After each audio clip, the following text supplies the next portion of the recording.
The 103rd Grey Cup is in the books. Kirk Penton along with Steve Simmons here. And I'm wondering, at the end of this season, at the end of this championship game, what are your thoughts?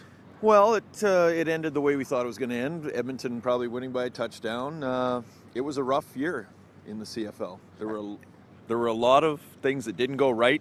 You know, the game ends on a somewhat controversial issue that's still very young. I think it kind of sums up the whole year in a way. Well, the funny thing about this game was, from my perspective, was the first half was all offense, and neither team gave any semblance of a view that they could stop each other. And then all of a sudden, in the second half, neither team could move the ball at all, and it became all about defense. And then it comes down to, of all things, this is the first time in sports history that a football championship will be won on a coach's challenge.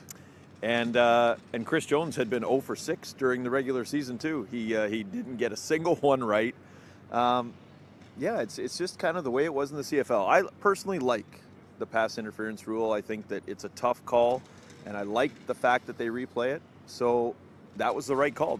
He grabbed the guy's arm, so they got it right. Imagine if that replay had been playing all night and the Ottawa RedBlacks were going home with the Grey Cup. It would have been a much worse mark on the CFL. Well, I think we've seen that before. I don't like the rule personally. Yeah. I don't like the fact. I think it's a good rule to challenge pass interference. I don't like the idea you challenge it if there isn't pass interference. It's like the opposite of a challenge. But I think this game will be remembered more for that, and the fact that Ottawa, the Cinderella story of the league this year, didn't get to finish the job. The best team won the Grey Cup, which is kind of the goal at the beginning of the year, is it not?